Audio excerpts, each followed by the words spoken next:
Hello and thank you for stopping by. I'm your host, Jerry Royce, and welcome to Positive Power 21 Network, where you get your positive on. This is a worldwide podcast for growth, wealth, and success. Thank you. Positive Power 21.org, Internet Radio. All right. Thank you, everybody, for tuning in. This is your host, Jerry Royce, and tonight on the show, we have Geraldine Sampson. We call her J.E. on her website, and I just want to welcome her, my co-host, to the show. How you doing tonight, Geraldine? I'm good. How you doing, Jerry? All right. Now, we are doing a different format tonight based on the technology. Hopefully, it will hold tight while we record this show for our audience, because you always do a powerful presentation. So hopefully we won't have no problem. Now, if we have any technical difficulties, I'll just call you back, and we'll just resume from there. How's that sound? Okay, sounds good. All right, so what you have for the show tonight? Well, it's a new year, 2014, and so many times people sit down to think about New Year's resolutions, and I just try to think in terms of having joy and peace in my life every single day. Absolutely. Nothing wrong with that. All right, so what's going on? So how are we going to start the show on the positivity for the new year?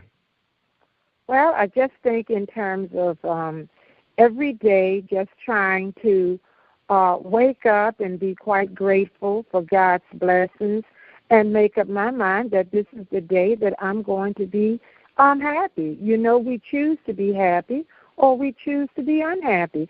So I just choose to be happy. Although things are not perfect. They're not perfect, but also I have to make up my mind what I'm going to have for that day with God's help. So I decide I want happiness. You're not wrong with that. Empowering your thoughts. Now, on that accord, I'd like to read a little something from Ralph Morrison, if you don't mind, to kick off the show. Okay. It's called Lift Your Thoughts High. You can think whatever you choose, so choose to think highly of yourself. You're capable of much more than you yet know, so find some more of your, what the heck, the website kind of bombed on me there. Okay, here we go.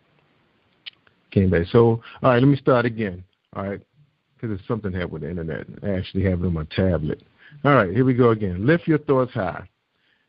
You can think whatever you choose, so choose to think highly of yourself. You're capable of much more than you yet know, so find some more of your unique greatness and bring it to life. While you're at it, remember to think highly of others.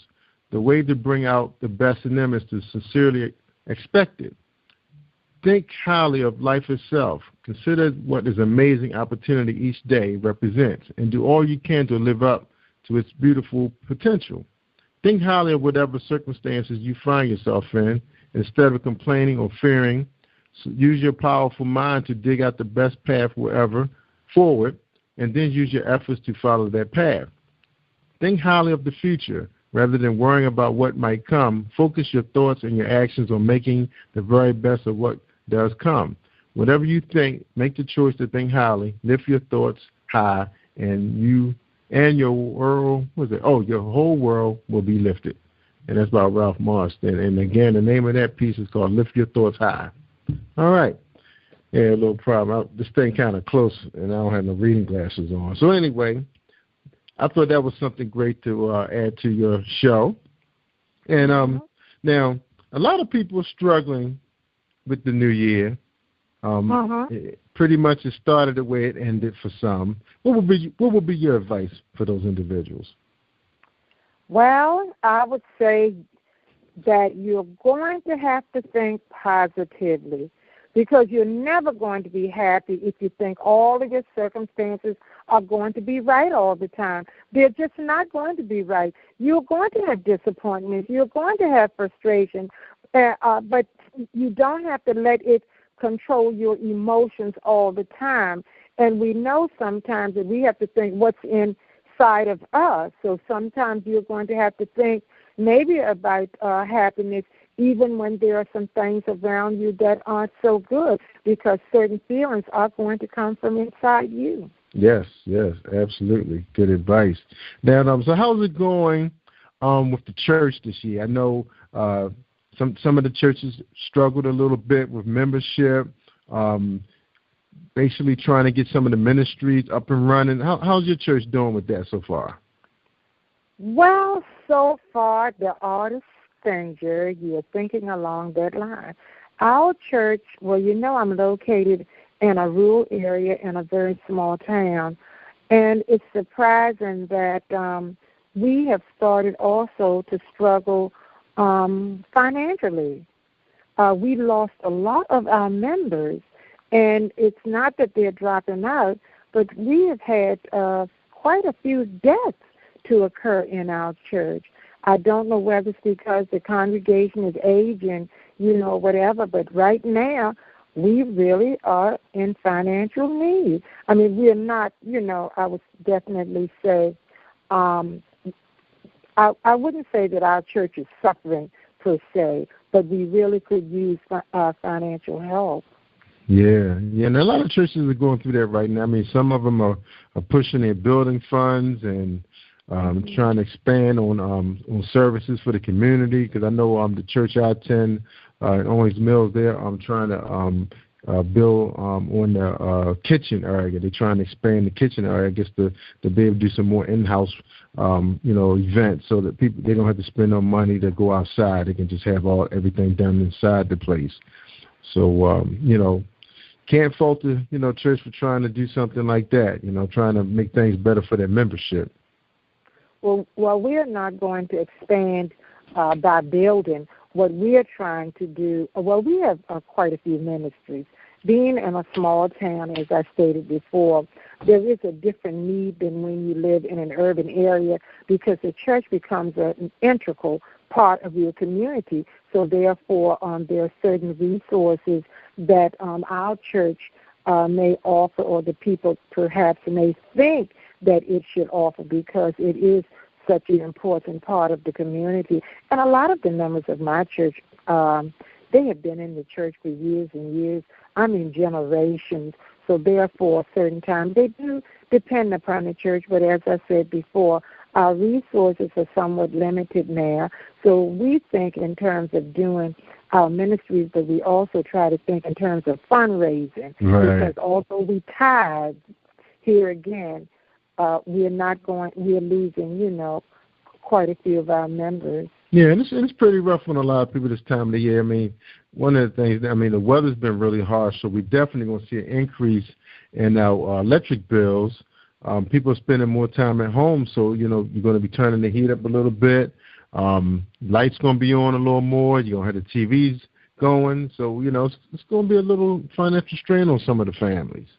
Yes, and also we have to think in terms of unemployment, too, because some of the people, really may be unemployed and may not have found anything last year, and maybe they're looking this year, hoping and praying that they can just get a job. That's right. Yeah, well, we are hit in the church, and perhaps we're hit at home, too, because if you're not getting any money at home, how can you take it to church? And many times you do want to go to church, even if you may not have the money that you would like for your offering or for your tithe. It's a good feeling for many of us to go to church. It is a good feeling. And that was one of the things I was missing this morning myself. For some reason, I had a little extra energy last night, and I was able to get a few more tasks done. The next thing I look up is 5 o'clock in the morning, and I'm like, oh, my God, I got 4 hours to get up for church. But old girl had a lot to do today herself for her telework, so she decided for us to stay in, and I was able to prepare a nice meal for the kids and everything. So sometimes it worked out. Yeah, it worked out. Get a chance to. Then we're gonna sit around and look at the Grammys coming on, and shortly have a little family time. Good. Yeah, have a little family time. Nothing wrong with that. So what's going on? In the news right now, as far as, I know we're going to get off the subject about positivity, but we had something that happened yesterday that was very strange for an area like Howard County, Columbia, where they sit right in the middle of Baltimore, Washington. It's one of those places. It's a mall where people like to go and take their kids, their family, and just spend a whole day there. I mean, they have very nice restaurants, a very nice retail outlets. They have condominiums built around the facility, and we're talking about Columbia Mall. Now have you been acquainted with what went on yesterday? Well, I'm familiar, of course, with Columbia, and I've also visited the mall many times. And I just think in terms of when we look around and see what's happening there, I really cannot, I guess, define what is going on, because when we see so much that has happened in our homes, Jared, I feel that so much spills into our community. It spills over into the schools. It's just all over. So I think so much it has to start at home with our families, and hopefully whatever we're doing with our families, that would be an inspiration to them to think better of themselves, to think positively of themselves. We try to raise our children, hopefully, with some sort of spiritual or biblical training. So we have to think about that happening in our homes. We also have to think in terms of trying to instill positive self-esteem with our children, so that so many times they'll feel kind of good about themselves, and hopefully they'll know how to treat themselves as well as knowing how to treat others. That's right. That's right. Yeah, it's kind of hard to put your finger on what's really going on out there. I mean, you have some single mom. Well, we had a single mom that was raising a young man. He wasn't living with his dad.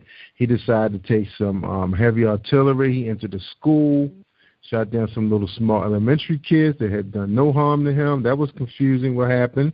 We never heard any more about that. At least I never dug that up myself. And now you have a situation where a young man guns down a young lady, both in their 20s, shoot himself. Now I think authorities are trying to find out, what's going on. Was it a love triangle, and what small sketches that came out yesterday, I think, on a parking lot, because a good friend of mine happened to have been there in the location, and some of the things that was sparking around the parking lot was that the young lady was engaged to marry the guy that was killed by a former boyfriend. So that's what was being said yesterday. I'm not sure what's in the news today. But, well, according to what I heard today, it has not been, I would dare say, pieced together if there was a relationship between the shooter and the young lady.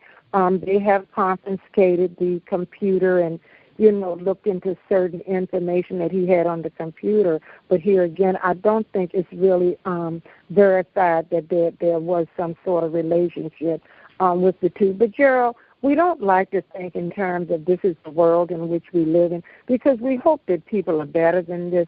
But we just see so much of it now that it's just hard sometimes to wrap your mind around what is going on. That is true. With so many of our young people. Well, we know some of the older people are doing things too, but so many of these people are young people. So we have to think in terms of there is a problem somewhere, and how is this problem being addressed? Is it going to be addressed in the home? Is it going to be addressed by our mental health resources, our law enforcement? So we just can't say what is the cause and how do we try to solve it. Yeah, that's true. But one thing I can think in terms of is so many of us, as I said before, if we are trying to instill in our children certain values, and we only hope that this can help our young people, their spiritual belief, their interaction with others, whether it's home, community, church, or whatever. We just hope that some of the young people that do need help, that they will be able to get the help that they need. Yeah, and I believe that a lot of young people. Yeah, and I believe a lot of young people do reach out. Sometimes people just not recognizing, them extending their hand. Right, they don't see it, and they, because so many people are so busy with their own lives. Sometimes, especially when you have, kids who have finished high school, maybe not in college at the time, they don't have a lot going on with themselves. The mind can be their enemy. So who knows? Well, we also have to think in terms of what our children exposed to. That's also what we have to think about. We have to monitor what our children are watching, what our children are doing, monitor their associates. It's just so much there. I personally think that we are going to have to become more cognizant of what is going on in our homes. I may be wrong, but I think it's going to start in our homes, and then some of these positive things that we're doing in our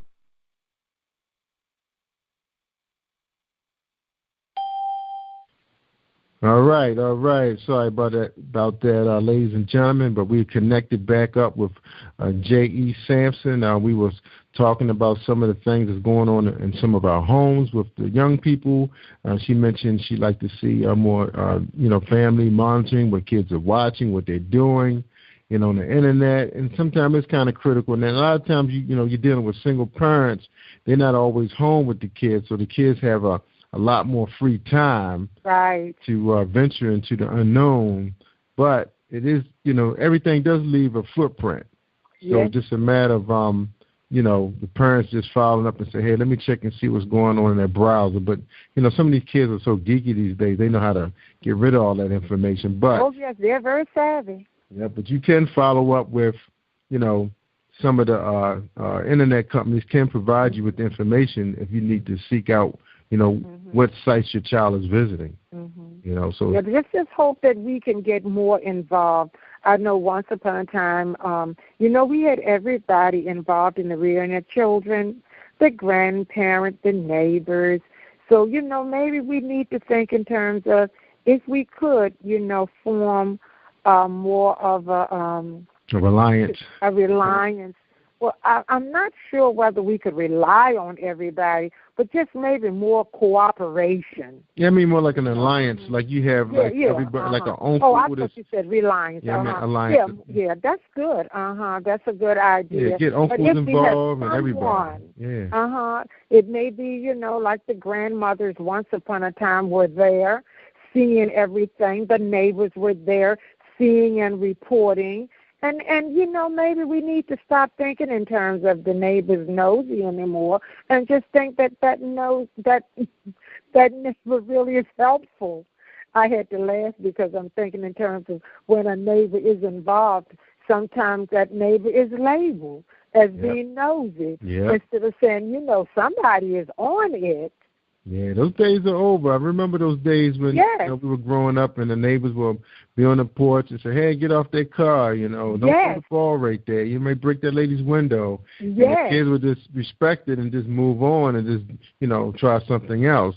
But nowadays it's a little different. People got short fuses now. Yes, and you can see that the neighborhoods were better, too. Everybody was considering everybody's child their child.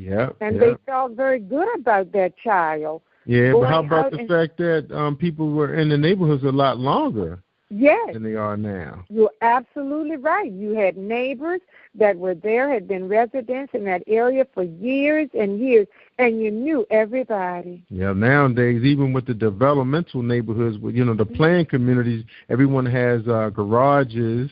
So they don't, you don't get a chance to see somebody walk to their mailbox or pick up trash.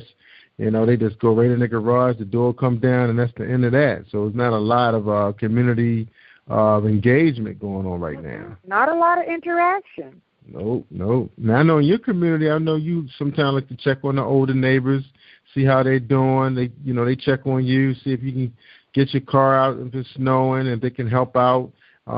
You just don't have a lot of that anymore. You're absolutely right. I called my neighbor today.